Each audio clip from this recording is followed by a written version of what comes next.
Hello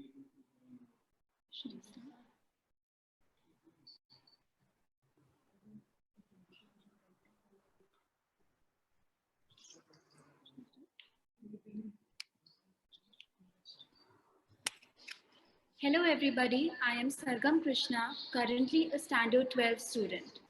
I wish all viewers a very good and sparkling evening and welcome all of you to this webinar conducted to interact with and learn from the prestigious author of several famous books like Ranthambore, The Snow Leopard, Ladakh and many more, Mr. Deepak Dalal.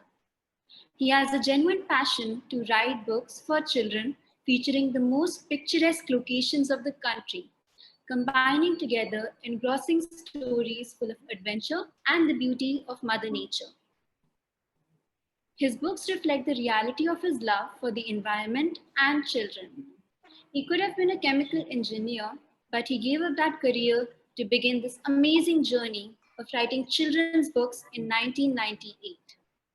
He wishes to create awareness and sensitivity in the hearts of children towards nature and animals through his passion of writing.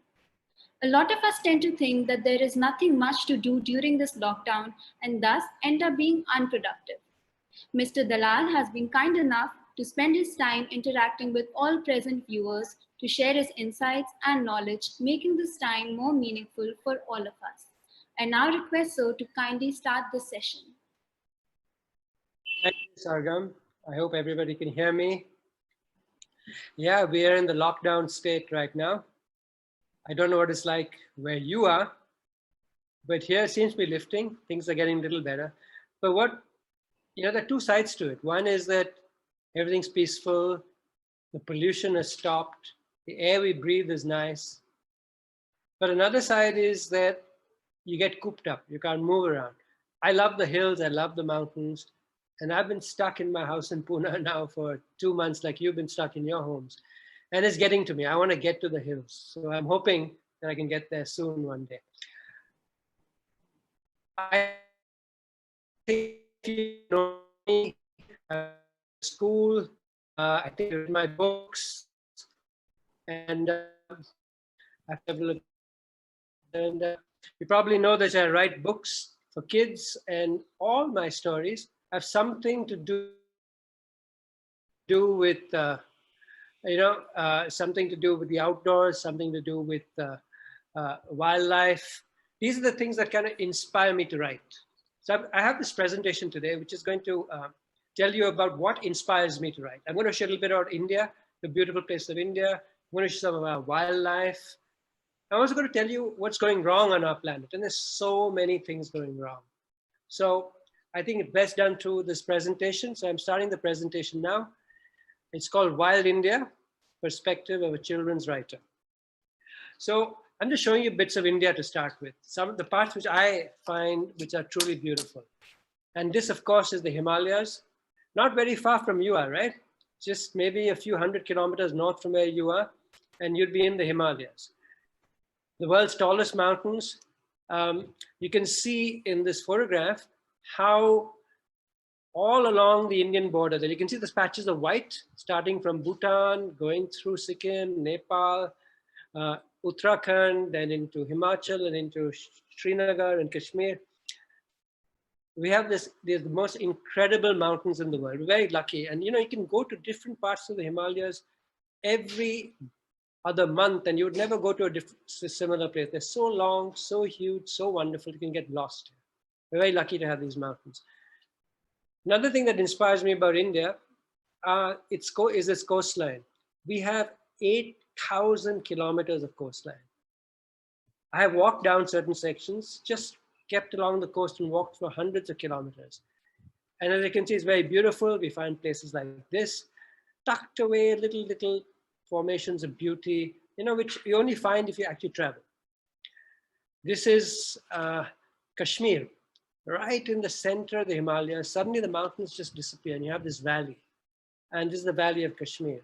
It's truly beautiful. I'm just showing the different parts of India that really inspire me, the wild parts, the wilderness areas. This is the land beyond the Himalayas, what we call Tibet. Parts of Tibet belong to us. This is Ladakh. And in Ladakh, it's It's that the high altitude plateau. It is so beautiful. It's actually a desert. I don't know if how many of you know this, but Ladakh is a desert. It's not the kind of desert you would think it is, like, with hot kind of 40 degrees plus temperatures and sand dunes and camels.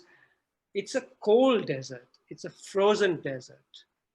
It's very different from the typical deserts, and the best part about it is that, India, its lowest temperatures are always recorded in the dark, -40, -20, to even right now, just now in the month of May, it'll be just hovering around around 10 degrees or so, but the lows will be near zero. It's a beautiful place which we're lucky to have. We also have, like I said, we have the cold frozen deserts. Here we got the warm deserts of Thar and Gujarat, in Gujarat and Rajasthan, with camels and sand dunes and whatever. And we have these most amazing tropical rainforests. This is the Andamans, the Andaman Islands, one of my favorite places. And I did a lot of traveling out there. As you can see, the forests are beautiful. So we have our own tropical rainforests too. We have alpine forests. These are in Arunachal Pradesh, one of my favorite states. We have the Western Ghats. This is where I live, actually. This is my home area. All right, this is close to a place called Mahabaleshwar. Very unique flora and fauna and vegetation, all on the Western Ghats. We have, these are the deciduous forests of Kanha. Kanha is in Madhya Pradesh, and you all know of Rudyard Kipling, right? And he wrote the lovely Jungle Book stories and Mowgli. Where did he get his inspiration? He got it right here in Kanha. And the animals from there are inspired the world famous story of Mowgli. This is Kaziranga. Kaziranga is in Assam, and this is on what we call the Terai. You might have heard of the Terai. You have the Terai very near to you also. If you go north, when you hit the foothills of the Himalayas, you find the Terai. And the Terais are basically grasslands. When the rivers come hurtling down from the Himalayas at really high speed, they hit the flat plains of India, Gangetic Plain, and then they spread. The water, suddenly it has no forward momentum, it spreads, and you get grasslands. And on these grasslands, you get the rhinos and other animals. But these terai are more or less gone. They exist in few areas now. And then this is one of my favorite parts of India. We have our very own coral atolls. This is, the most amazing. I took this photograph from 1,000 feet above in a helicopter, and you can look right through 40, 50 feet of water. You can see the turtles, you can see the sharks, you can see the fish. That's how clear the water is. We're very lucky to have the Lakshadweep Islands. So I'm going to show you some of the diverse geographical aspects of India. The Western Ghats, the Himalayas, the coastline, the cold deserts, the warm deserts, all right? And now these, just look at the brilliant diversity we have in our country. So many, many beautiful places. And all these are wilderness areas. Look at this. This is the Andaman Islands. This is an island where nobody is allowed to go. I was very lucky to get permission to go here because we were studying certain animals. And we were the only humans on this island. There was nobody and nothing. And this is how beautiful it can be. The forest coming down to the sea. You don't have this in most parts of the world anymore. And that's India for you. A satellite picture doesn't look very big. If you look at it, compare it to, say, Africa on your left, you can see the Sahara Desert. The Sahara is probably 3 times the geographical size of India. But the Sahara is just one geography of desert. And in these pictures I showed you forests, I showed you coastlines, I showed you Himalayas, I showed you deserts, I showed you all kinds of different geographies. So, we are very diverse and very beautiful and very lovely. We're lucky to have this beautiful country with all its diversity. Let's dig a little deeper into some of these places which inspire me and which have inspired my writing. This is Arunachal Pradesh. I haven't yet set a book here as yet, but I've been there a few times. I'm just going to quickly go through some of the animals that live here, just to show you how little we know of our own country and our own animals. You've heard of great apes of Africa, right? So India's got its own apes also. And this is the gibbon, which is found only in the Northeast. The clouded leopard, it lives only in the trees, again found in the Northeast and in the Himalayan jungles. This is a hornbill. You might have heard of hornbills. This is the rufous hornbill. There are lots and lots of hornbills found in India. This is the one which is found in the northeast. We all know about the giant panda, but do we know about the red panda? All right, this is the red panda. It's actually, asked me, it's a far more beautiful animal than the giant panda. And it's very much an Indian animal. I went through Sikkim searching for this animal. It truly is one of India's most beautiful animals. I'm just showing the different flora and fauna that we have. This is part of the Himalayan fauna. This is, of course, the snow leopard. I have loved this animal. I've gone searching for it. I have spent months searching for it. And I've also written a story on it. And it's the gray ghost of the Himalaya. We call this animal the snow leopard. We have the Hangul deer, which is found only in Kashmir. Very few remain, about 200 odd. These are the Kiang, the wild asses of Ladakh. So, I'm talking mainly a lot of animals that you're probably not aware of. I'm just showing you the kind of, we have yaks. These are, you put two cows together, you get one yak. All right, that's how big they are. And this, now just switching to birds. I don't know how many of you know what this is. This is what we call the Munal pheasant. Now, if you compare this to the peacock, I really think this is more beautiful than the peacock. Just look at it. It's the state bird of Himachal. And I wonder how many of us are aware of this beautiful bird. We all know about the peacock, but do we know about the Munal pheasant? These are cranes. There are 15 species of cranes found in the world. And these are what we call black-necked cranes. You can see their necks are all black. They're found only in Ladakh.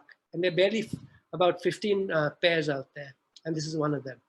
Really beautiful animals. When they fly and when they sing and they dance, so much grace, so much beauty. And we have actually 5 out of the 15 species of cranes found worldwide, 5 come to India. This one is what we call the Sarus crane. We know the ostrich is the world's tallest bird, biggest bird, but it's so heavy that it can't fly. Might be the biggest bird, but it can't fly. Which is the biggest bird that can actually fly? That is our very own Sarus crane, which is in this photograph. So remember, the tallest bird in the world that can fly is very much an Indian bird, the Sarus crane. And people don't shoot the Sarus crane, even though it goes into fields and eats the food the farmer is growing, because the Sarus crane is found in pairs. They move together in pairs, a husband and wife kind of combo. And if you shoot one, the second one doesn't leave its partner's side. It goes around flying in circles around its partner till itself falls and dies. And we are really fascinated by this behavior. It's a behavior of fidelity, of love. And so people don't do this. They don't shoot the Sarus crane anymore. And that's why I find this bird all across India, across the Gangetic Plains. We're very lucky to have this bird too. So we have another species of crane coming to India, as you can see in this photograph. So I'm just showing you different birds, different animals that we have, kind of stuff which has inspired my story and what I write about. These are what we call demoiselle cranes. Demoiselle is a French word meaning petite, small. And these birds come all the way from Mongolia, fly to India in wintertime, and they're across the Himalayas in between. And many of them come to this village called Kichan, which is in Rajasthan. It's a dirt poor village with really no money in the middle of the desert, not much crops they can grow. But the people out there, they look forward to the yearly migration of the cranes and the arrival in November. And they keep food for them, they keep grain for them. And they feed them this grain. And every morning, if you're there, you will see tens of thousands of birds. In fact, the sky goes dark when they come and they feed and then they stay around there. It's just a bonding between this little village in India and these birds all the way from Mongolia. We have these fascinating things that happen in our country. This is a bit of a sad story. These cranes are what we call Siberian cranes. When I was young, in the 1980s, these birds used to come to India all the way from Siberia in their hundreds. Many used to come to Bharatpur Bird Sanctuary, which is in Rajasthan. And over the years, the numbers decreased. In the 90s, the numbers were down to just 100. And 95, it was down to about, in 2030. By the year 2000, the number was down to 4. And the next year, only 2 came. And the year after that, these 2 returned, and a baby came with them. And everybody was very happy, you know. It looked like there was some hope for this, for the cranes. But the next year when they came, the baby wasn't with them. Only the two adults were there. The baby had been lost somewhere along the way. And as I was in Bharatpur watching these birds, and I really believed that this was the last time I'm going to see them. And that was true. They just didn't come back. You know, they've gone forever, they're extinct. And I witnessed extinction with my own eyes. Now, extinction is very much a natural process. It's been going on. There are far more species who have gone extinct than who are actually alive at this moment. It's a natural process, and species, birds, animals, they come and they go. But what has happened in these last few years, the rate of extinction has gone up dramatically. And there's only one reason. That's humans and their activities. We are the result of this great expansion and acceleration of the extinctions that are happening on our planet. And the Siberian cranes were one set that just happened, which I happen to be seeing. Now, you know, this is actually 10 years old. It was taken from the IUCN World Congress. IUCN stands for International Union for Conservation of Nature. They're the people around the world who keep track of what's happening. And this is what they said. 15,000 plant and animal species face extinction. 15,000, that's no small number. Because of reckless human behavior, it's just us. While 27 species from the wild have been wiped out in the last 2 decades, never to come back again, extinct, due to overexploitation and climate change. From the mighty shark, we're talking about the great white shark, to the humble frog, the world's biodiversity is declining at unprecedented rates. This was a red signal sent out 10 years back. Again, Science Journal 2010. This is what they want. 1 in 5 of the world's vertebrates are threatened with extinction. 1 in 5. And what they're saying is, based on fossil records, scientific studies have concluded that the Earth has seen 5 major extinction events. The last one being the dinosaurs. They went out 65 million years ago. It was an extinction event. And now the planet is in the midst of the 6th one. The current extinction wave is linked to human impact. This is the level which scientists say that this is an extinction wave which humans have done. And this is really, I mean, you children are the ones who are going to inherit the Earth from us. And you should know what's going on our planet. There's one last sentence I've kept out here. The losses would have been 20% greater without conservation efforts. Now that's the light which you see at the end of the tunnel. The losses would have been 20% greater without conservation efforts. That means with conservation efforts, you can actually stop or reverse what's going on. And that's really which I'm hoping your generation, next generation will do. You know, just here's a little bit about the children we are educating. That's you. Will have to learn to handle this problem of extinction, this problem of overexploitation, trashing the planet. And for this, see, you're not going to learn about this unless you're aware of our natural world. And this is what I tried doing through my books, making you aware of our natural world. It's only if you understand our natural world, or if you love to love our wilderness areas, it's only then you want to protect them. If you don't love them, you're never going to save them. That's what this talk is about. That's what my books are about, to get you connected with our wilderness areas, make you fall in love with them, and hopefully that you will reverse the wave of extinctions that my generation has set into motion. So let's talk about one space which, you know, planet Earth, if you look at it from outer space, you will see that, and you probably learned in geography, that 70% of it is sea, it is water, all right? This picture is the Americas, and to the left of it is the Pacific Ocean, the world's largest ocean. And you can see that there's so much water on this planet. We know, it's visible to us what's happening in the Amazon forest, what's happening when people cut down trees, what's happening when they kill animals and they go towards extinction. We see that with our own eyes because it's done on land. But what's happening in the seas? let's get an idea of what's happening in the seas, because that's a different story altogether, and it's happening in a space which we don't see. Okay, so here, I told you I'd walked down the coastline of Maharashtra, and when on our walk, we came across this where a boat, as you can see in the background, has laid a big net out and had closed the net in, and then they'd got all these fish which they dumped on the land. Now, that's a lot of fish, and the villagers could eat that much, and the rest were just wasted. It was the dogs were eating, the cats were eating, and the rest were just rotting. The seas are a valuable resource of fish, but we are over-exploiting them.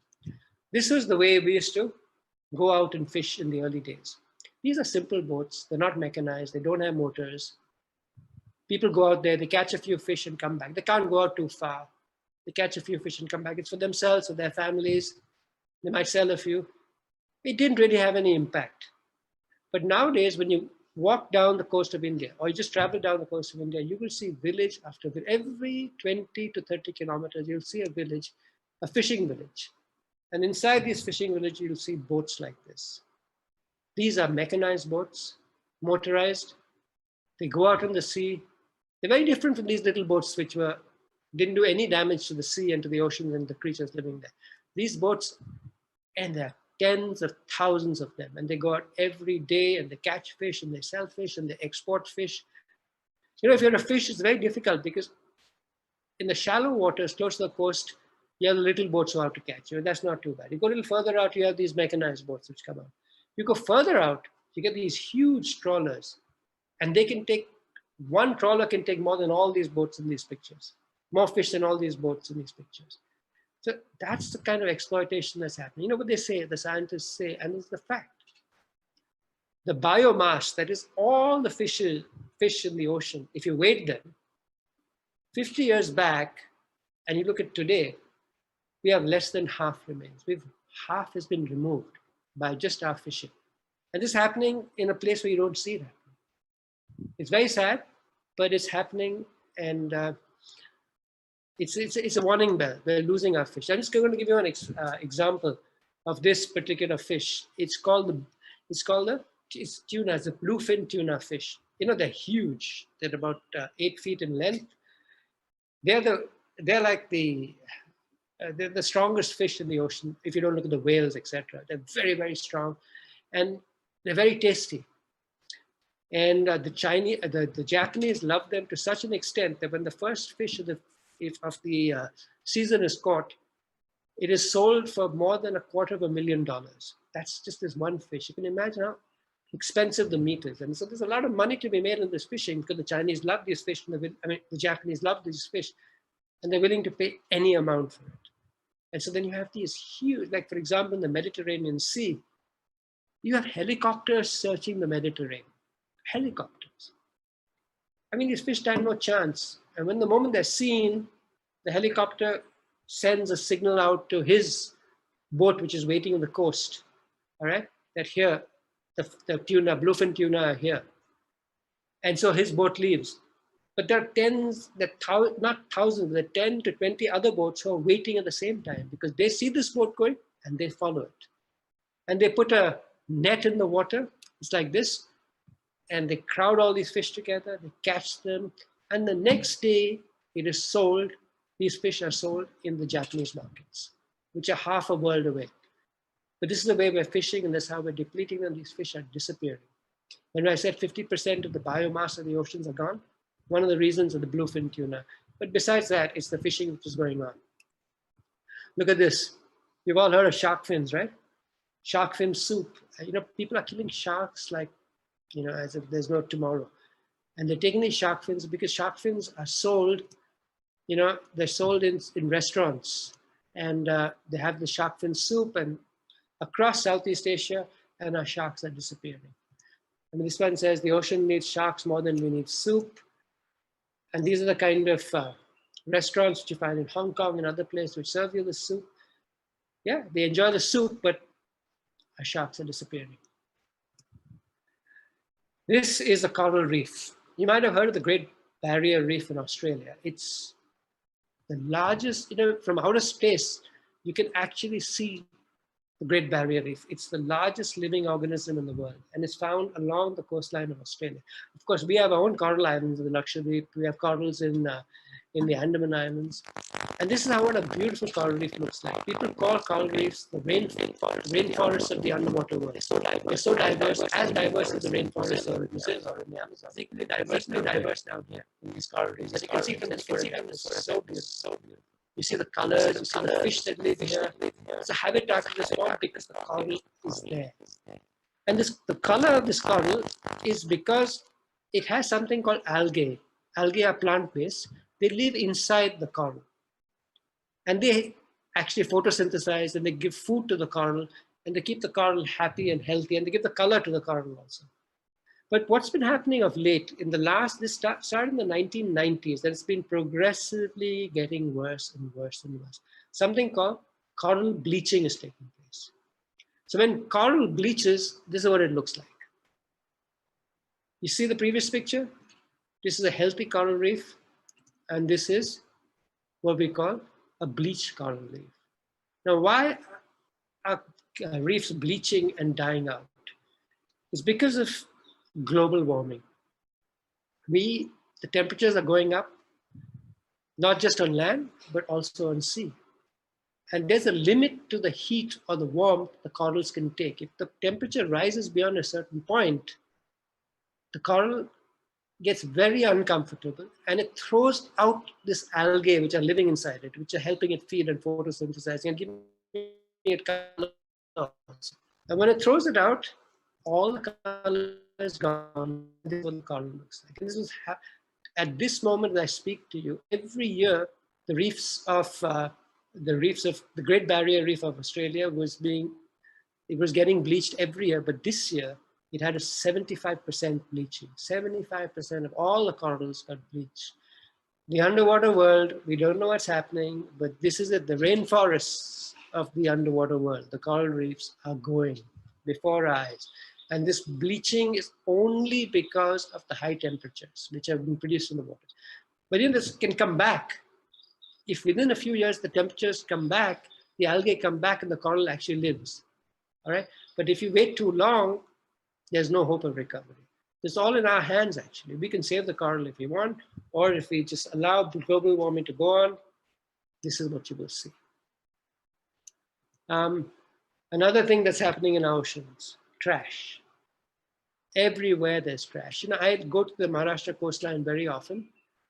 I love the sea and I go there very often. And I used to see, suddenly I started seeing so much trash on our beaches. And I thought, heck, it's all these tourists that come from Bombay. They're messing it up. But then, no, I realized it wasn't the tourists. There were very few tourists. It is the amount of garbage in the sea. Bombay is throwing it, the villages are throwing it, everybody's throwing it, it's all going to the sea. And the sea is full of garbage. And now that garbage is being thrown back by the sea onto the coastline.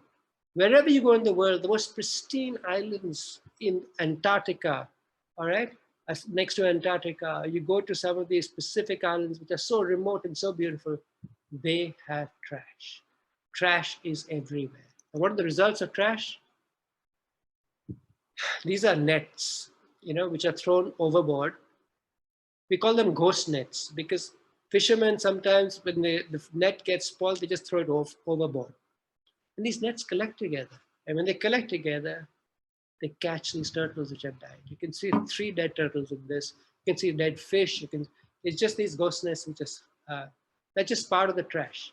The trash is the birds which are eating this trash, the turtles that are eating this trash and they're dying from it. It's unprecedented what's happening. This is sperm whales. This is Germany. On a beach, they saw these 2 whales washed up and nobody knew why. Why did they die?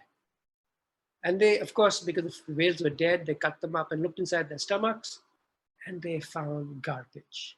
They found auto parts. They found batteries. They found all kinds of stuff. And they had died because they had eaten this. As I said, many other species are dying because that garbage is just floating there. And fish are eating it and they're dying without us knowing. Here we have, this happened a couple of years back in Tamil Nadu. along the coast below Pondicherry, south of Pondicherry. 150 pilot whales beached at one time and all died.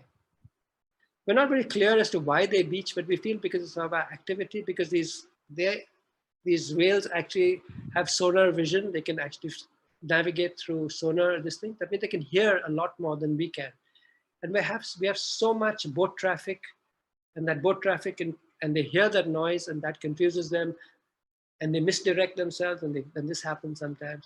So there's a lot happening in our seas, from garbage, which is killing them, from ghost nets, to the fishing that's happening. We are depleting our seas. And this just give me a background of, which is not visible to us, but it's happening. Let's have a good story. Okay, I've told you a lot of bad stories, a lot of sad stories. Let's have a story with a happy ending. This is a whale shark.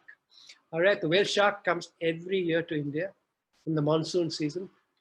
You know, the seasons, the waters in the Arabian Sea along the coast of Gujarat are very warm, and they come here to give birth to their babies. And nobody in the scientific world had any idea that the whale sharks are coming here. And one day, a scientist who was at Porbandar, he went to buy some meat, went to buy some fish for his wife to cook.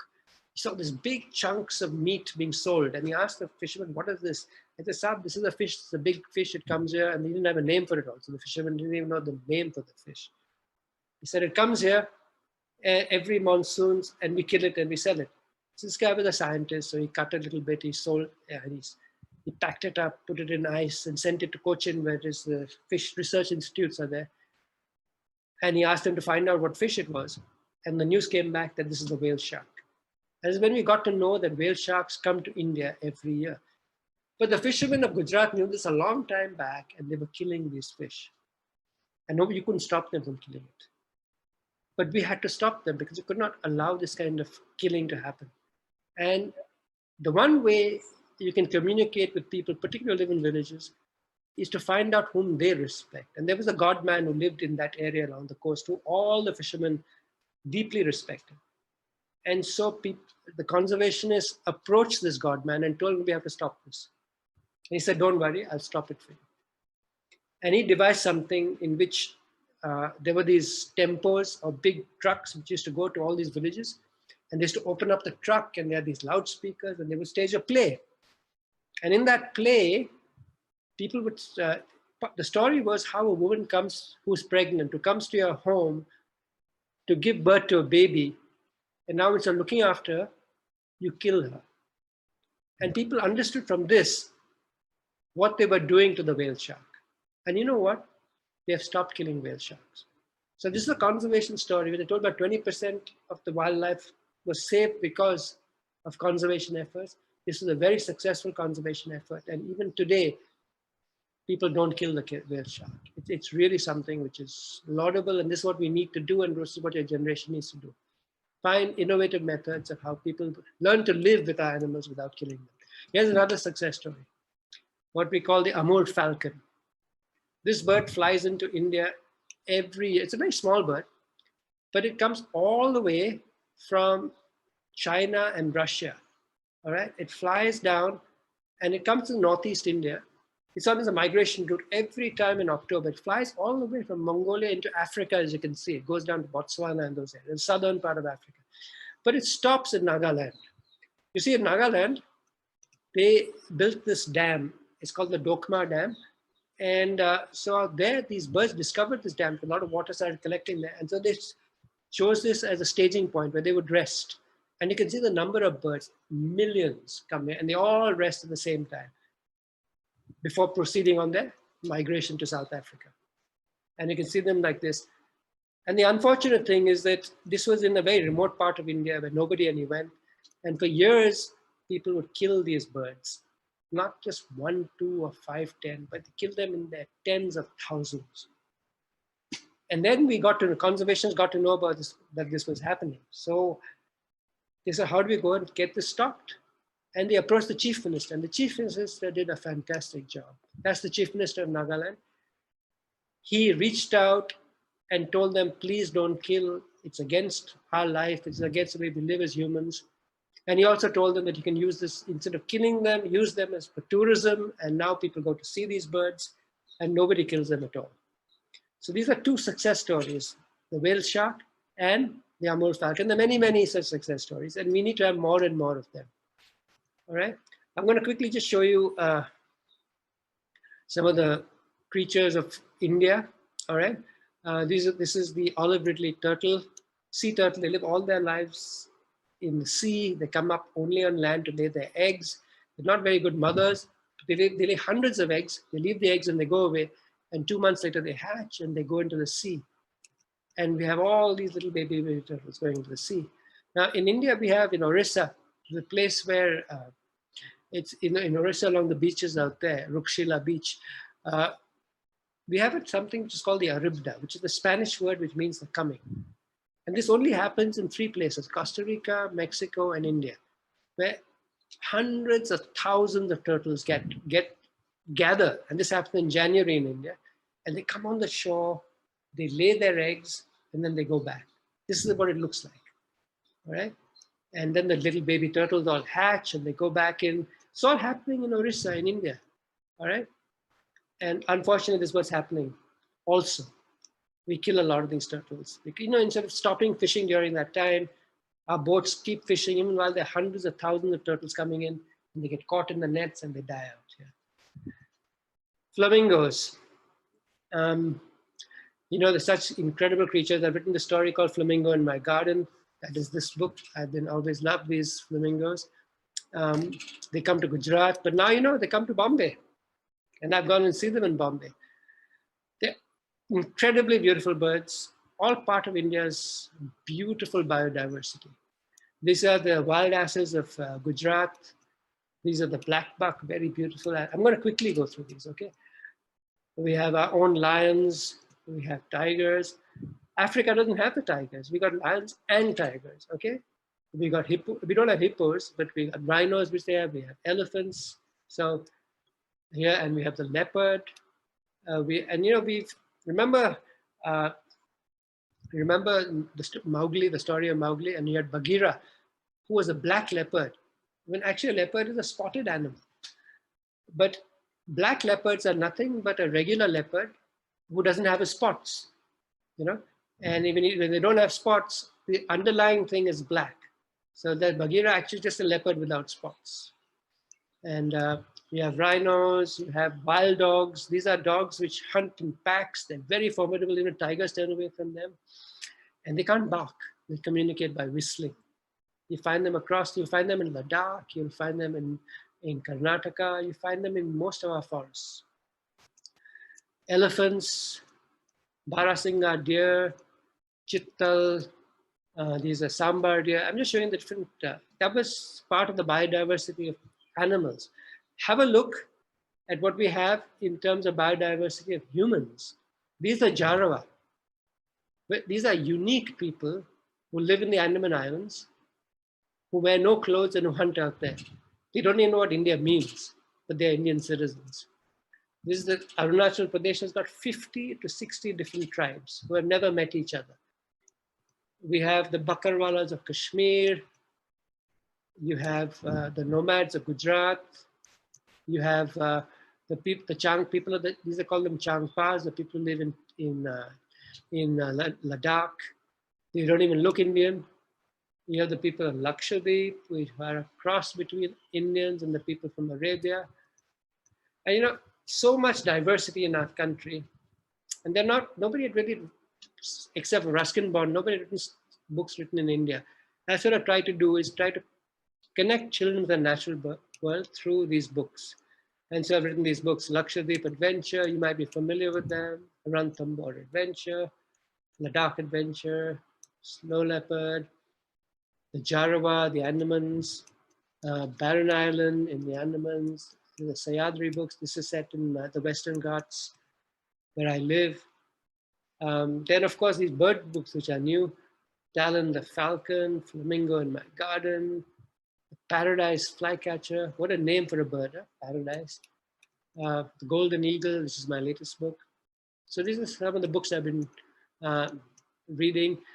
And I think I'm writing, and these are kids, I think every child needs a library in their life. They need a good librarian who can point out good books, because books are so important in your lives. Um, it really is a passport. The library card is a passport. You know, a bookshop, a library gives you so much. You're sitting in your home. Just now, all of you are sitting at home. But through books, you get glimpses into other lives without leaving your home, into other religions, into experiences, hopes and dreams and strivings of all human beings. It's a passport that opens our eyes and hearts to the world. That's what books do to you. And really, if you read a lot of books, it is the best hope for humanity against tyranny, xenophobia, hopelessness, despair, anarchy, and ignorance. Books bring out the best in you, and that's why we read. I really believe schools should be measured by the content and program they run in their libraries. Forget about marks. It's what you learn through libraries is equally important. Our roles as parents and teachers is to help every child develop the skills of critical reading and thinking. I really think books are very, very important. Very different from TV. You use your head while you're reading a book. You don't use your head while you're watching TV. And you imbibe so much more. And books take you around the world. So, I mean, we all know about the search engine of today, Google. But what was the original search engine? The librarian. I think a librarian is a very important part of our lives. I'm just quickly going through this. Today's youngsters are aware about global threats. They know everything about the environment, but their physical contact, going out, trekking into the mountains, into the seas, their connection with nature is fading. A youngster can tell you about, you know, it's true. You can tell me about the Amazon forest, but when was the last time you went out and like this and saw them and actually went there and lived out there? You know, this is just a thought for kids. Unlike television, nature does not steal time. It amplifies it. Amplifies means you do more with that time. Nature is a blank slate upon which a child draws. Nature inspires creativity in a child. Spend time in nature. That's what my book's trying to do, to connect you with nature. I mean, when we were kids, this was our PlayStation, the original PlayStation. You have very different PlayStations now. There are some pictures which I think are interesting. As the time passes, our forests are being converted into these cities. Isn't that true? The world, and then without us. All right? I'll just skip some of these. Now, this is actually, you know, you heard about the Arctic is an ocean which is disappearing, the Arctic ice, the ice cap of the Arctic. This is what it looked at in 1984. In the depths of winter, there's been so much ice in the Arctic Ocean. This is what is there now in the depths of winter. Half the ice is gone, more than half the ice. And they say in another 10, 20 years, in summertime, all the ice of the Arctic will be gone. It'll be free of ice completely. That's what global warming is doing. In the past 5 years, we've had the warmest years in modern record. And 18 of the 19 warmest years have occurred since 2000. When the year 2020, 18 of the 19 warmest years have occurred now. If you say global warming isn't happening, it's very much happening. Here are some of the things that we need to, I'm just going to quickly go through this. This is India. We have 1.5 billion people living here. So we encroach on the areas where tigers live in their forests. And now this is Bombay, side by side with their expensive apartments, leopards live. Leopards, we've gone into their forests. So they come into our parts of our world and they get caught like this. Elephants, we're just having a lot of interactions, man-animal conflict it's called. It's happening all the time. I'm going to end with a little bit about the Earth as seen from outer space. All right? You can see this photograph. On the edge of the Earth, there's a little blue line. It's as thick, like if you had, say, a basketball in your hand, the basketball is covered with a little skin, right? The thickness of this line is the same as that skin which you find on the basketball. All right? This blue line is what we call the atmosphere. All right? All known life, as we know it, lives within this atmosphere. All living creatures live within this. This is what we are polluting. This is what all our emissions are going into. That little thin line, all of us did, whether it's birds, whether it's animals, whether it's plants, whether it's any form of life, it lives within that little bit of blue.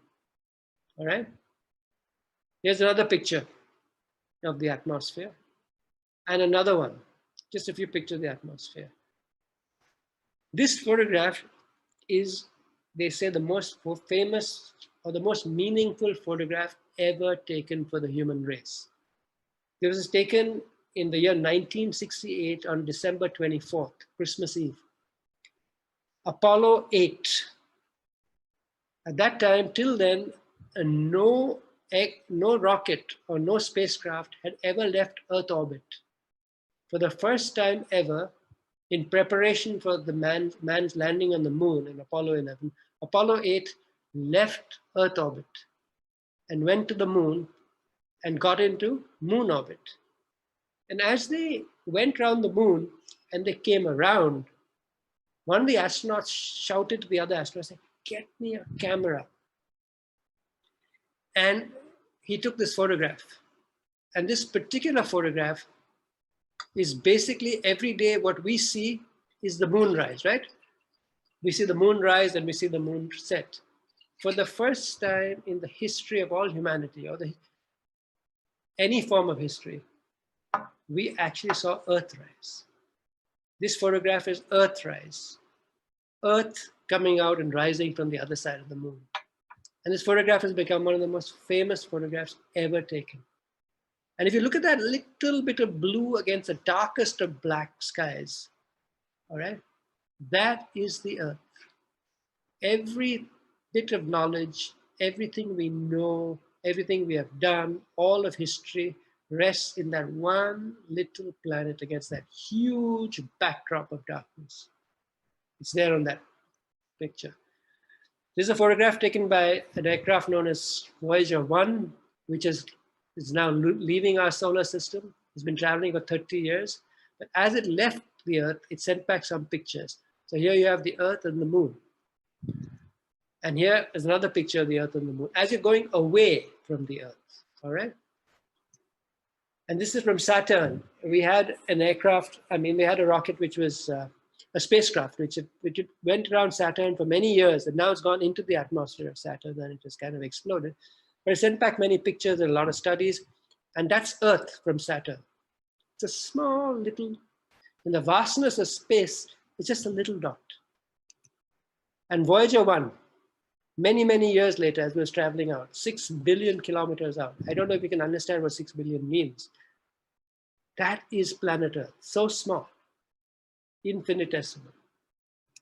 And if you go further out, this is our Milky Way, all right? And you can see the spiral arms of the Milky Way. In the furthest spiral, one dot out there is the sun and the solar system. We're just one of billions of stars. The sun is just one of billions of stars in the solar system. And in the spiral galaxy, the Milky Way. We call our galaxy the Milky Way. And in this photograph, you can see many other galaxies in the back. And each galaxy has got billions of planets and billions of suns. So, ours is such a small planet. All we have to do is look after this small planet. This is how beautiful it is, Earth. Photographs from outer space, it is just such a lovely ball of blue hanging in space.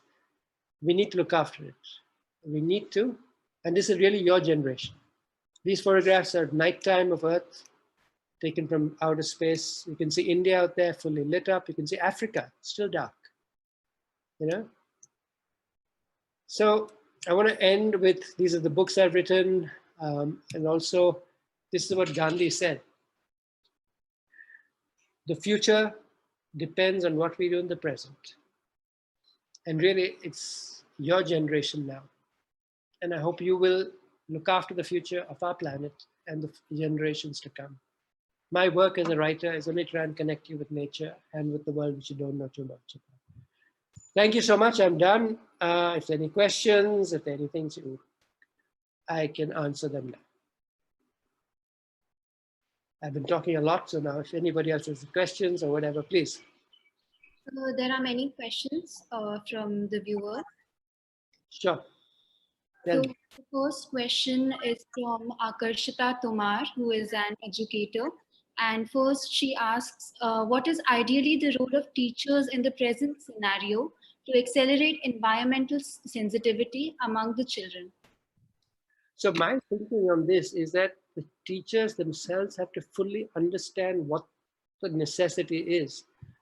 The problem that we have is so acute, so terrible, that you have to get scared enough from it. Then that's the role you got to do. Once you understand the magnitude of the problem, once you understand the amount of things like talking about the sea and what's happening under there, once that happens, all right, you will want to communicate that to the kids. And I really believe that teachers are the first connecting point with children. So you have to get scared. You have to pass that worry to your children.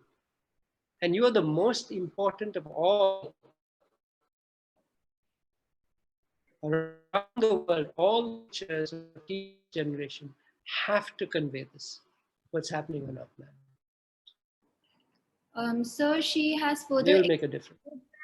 extended her. She asked, how can we create a bird-friendly environment? How can you? Sorry? A bird-friendly environment. How do you create a bird-friendly environment? See, the first thing is birds actually, we just need to leave them alone. They are very healthy. They're doing very well. There are, I think, billions of birds on this planet. They far outnumber the number of humans. So all we need to do is just leave them alone, protect their habitat. They will look after themselves. We have to convince people to stop killing them. The people who hunt, they wait for birds to come, they shoot them down. We need to communicate with them. Of course, we got to stop things like, we've got to stop people from putting birds in cages. That's something which we've got to teach to all our children, that birds were given wings to fly, not to be kept in a cage. It's the worst, if you ask me, the worst thing you can ever do is put a bird in a cage. You've taken away the skies from them, where they live. But just getting back to how I started this, birds are healthy, birds are doing well, in spite of humans. We just need to preserve their habitats and they will flourish. The next question is from Dr. Sunela Lal, and she asks, how do you rate the sensitivity and empathy quotient of Indians comparatively? Well, empathy is lacking in our country because most of us don't know what's really happening. And that's absolute truth. We live in cities, all right? When we travel to other cities. We don't travel to forests. We don't travel to the Himalayas. We don't go to the coastline and see what's happening. So we don't have empathy because we don't know what's going wrong. So the first step is to tell children what's happening. We have to make them aware of that. That's what I try to do through my books. Okay, the same way children should, the moment you tell them what's happening, there's a huge amount of empathy, latent empathy sitting in our children. They'll get indignant, they get upset. See what happened to Greta Thunberg, okay? The girl from Sweden, she just couldn't take it, what was happening to our planet. So the moment you convey to children what's happening, that's when you will wake up their empathy. And we need to do that, and that's what teachers have to do. That's their first step. Sir, then the next question is a cumulative one.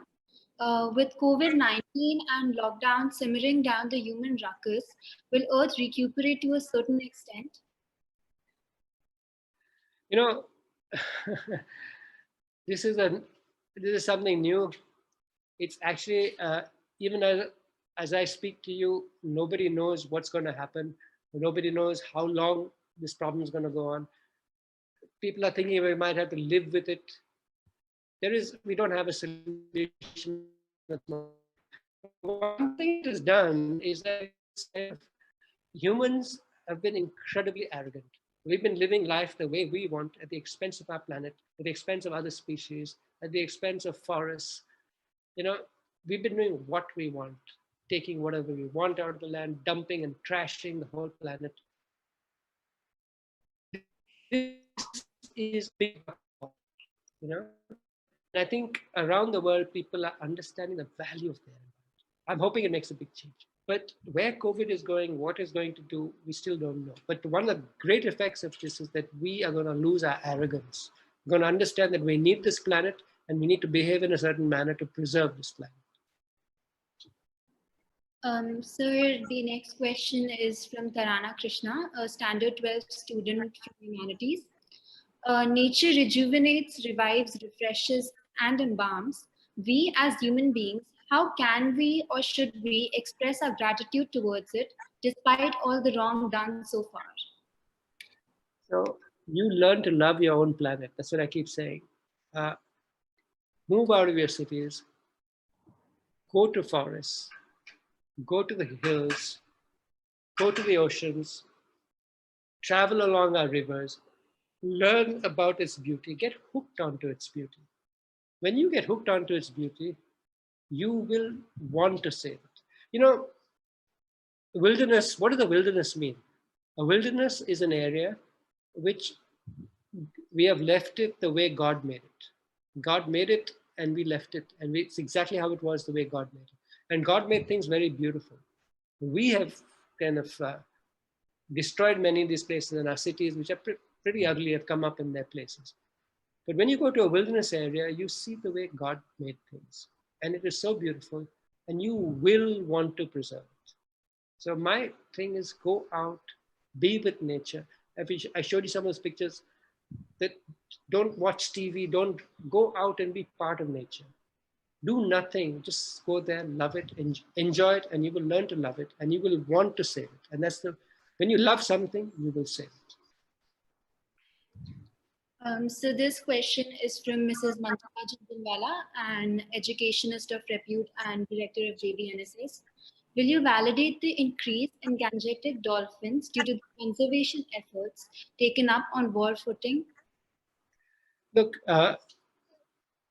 anything which works and where the numbers of animals increase, or fish, is basically because of human intervention. That we have been doing a lot of conservation.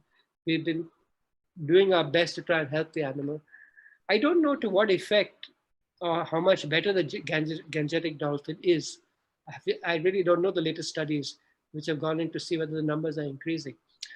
Basically, their habitat, it's become, just think about it. You know, as it was, the gangetic dolphins were originally regular dolphins. They came into these rivers that we have, and because these rivers are very murky, their eyes were not very useful. So what they did was they developed sonar. Their ears became very distinct. They learned to, because you couldn't see, so to navigate, they started using their own sonar. And they can hear things, and they send their signals out and they bounce back, and that's how they navigate. Now you look at what's happening in the Ganges just now, or most of our rivers. There's so much boat traffic, there's so much noise, and that's all adding to the sound pollution which the fish has to hear. The dolphin hears all these noises and it's getting deafened. It can't hear what's going on. We need to cut down human traffic on these things. You got to make the environment, you got to leave areas of the Ganges untouched, unpolluted. They will gather there and they will thrive. But when the entire river is being trashed, there is no place to hide for them. Yes, conservationists are trying to do this, creating these areas where they will survive. And we really hope it works because it's such a lovely, lovely creature. So this one is from Shivki Makhija and Dr. Anita Shukla. How can we as common people contribute to the conservation of the endangered species? Yes, how do you do that? Endangered species, you can't do much sitting at home, right? So the only way there are 2-3 ways of doing it. One is that you educate yourself, and you educate and you spread the knowledge or that indignation of what's happening around our planet to other people, make them aware, make them compassionate. Because people don't know. When you don't know, you don't even do anything about it. So sitting from home, if you try and connect kids with nature, make them aware of what human beings are doing, that is the best way of doing it. Other things, of course, is that you have the Wild WWF, your other agencies that work, the IUCN, they need to be funded. There's a lot of work going on. All right. Uh, One of my friends was trying to save this animal called the pygmy hog. It's the smallest of all pigs. Okay, they're kind of being, for the last 15 years, he's been trying to save them. He's being funded by the Gerald Foundation. You might have heard of Gerald Dalal. He's been funding it. A lot of these organizations putting money into various different projects around the world. And there's so many going out to save elephants, to save the pangolin, which is another animal which is being killed off in big numbers. You can put money into these projects. You can make people aware. These are all very, very helpful things. The more people become aware, the more people will want to save it. So there are many, many things which can be done. So the bit about the Jarawa tribe in the book Andaman Adventure has surely fascinated many readers. How did you make it possible to make such a realistic account about such a marginalized tribe? Well, it was very difficult, I have to say that, in the sense that first time I went to the islands and I wanted to meet the Jarawa, I was told, no, no, no, no, no. Nobody let me go into the forest. It is dangerous because, they don't know who you are. And a lot of people into the forest and, they don't like it. Their privacy is gone. People behave badly. And so they kill anybody who comes in the forest. And the other thing is that we wanted to actually let the Jarawa be. I told them I'm a writer. I want to, I'm not going in for any other reason. I need to just find their way of life. But everybody stopped me. But then 2 years later, a friend of mine, Admiral Arun Prakash, who eventually went on to become the head of naval, the chief of naval staff, he was posted from Pune, where I knew him, and he was earlier out here, to the Andaman Islands. He said, Deepak, what would you, yes, he knew that I wanted to write a book. He said, look, I'll try and help you. Tell me what all you want. And I told him, sir, I want to meet the Jarawa. So he said, come. And I went there, and all those people who had stopped me because I went in with his one of his lieutenants, I got a salute, and I was allowed inside. And they put me in touch with a gentleman who was a police officer, who was in contact with the Jarawa tribals. He was in contact because he had befriended them. He had befriended them because about a few years earlier, chicken pox is a disease which none of us catch because we have over the years we built up the immunity to it. But one of the Jarawa got chicken pox from some of some of us who were in those areas, and the whole tribe got chicken pox because they had no immunity. The whole tribe got chicken pox, and then he actually saw the Jarawa falling from the trees, and they couldn't move, and they were in such bad shape. He and another local doctor, they picked them up, they got them treated for chicken pox, and they became well, and they went back. This gentleman, his name was Ash, he knew the Jarawa well. And I spent a few days inside the forest, and that I got to know the Jarawa so well, and the way they live. And I was able to write a big story. So that's how it all happened. So this is the last question. Sure. So we are aware that you chose to give up a career in chemical engineering, which was more promising. How could you convince yourself to opt for the more off-stream profession? I think the world is all about doing what you love doing. First, an engineer job I hated. I wanted to be walking the mountain, here,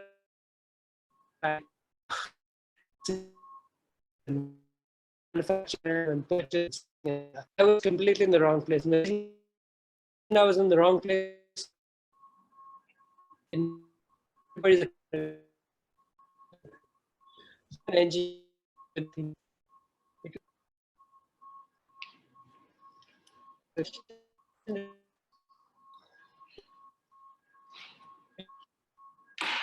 and wildlife manuals and wildlife biology. I should have realized then that engineering was not for me. But way down, I took this step. It's not an easy step to take. And I took this step and, I just say that do what you have to do. If you pursue something that you actually love doing, you will do well in that because it comes from the heart. And it's not work for me. I love sitting down and writing every day. I love traveling. I love what I do. I had to make that change and I made it and I'm very happy I made it. I know most people don't have the ability to make that change because of financial circumstances and other things. But you know what? That's what life is all about. Do what you have to do. Enjoy what you're doing. And all the teachers who are listening to this, if I didn't, my second choice in life, among the things that I love doing, my first choice is writing and wildlife and travel. My second choice is being a teacher. I say this because if you look at my books are actually an attempt to teach children about our wilderness areas. So I'm just doing it in a different way. You're talking to them on a day-to-day basis. I'm talking them through my books. But I would have loved to be a teacher because I think teachers change children's lives forever. And that's what you can do. It's in your hands. So that would have been my number 2 choice, a teacher. That is truly inspiring. This session has truly been extremely fruitful and has added value to all of our lives. I wish to express my heartfelt gratitude on behalf of all viewers and the school management towards Mr. Deepak Dalal, who chose to share with us his educative thoughts and to spend this time interacting with us. Before putting an end to this webinar, I would also like to thank the school management for organizing, the technology department for helping implement, and the audience for being a supportive part of the session full of value-adding insights. Thank you all. Thank you, sir. Thank you. Thank you so much. Thanks for sticking it out. Thanks. And happy COVID days.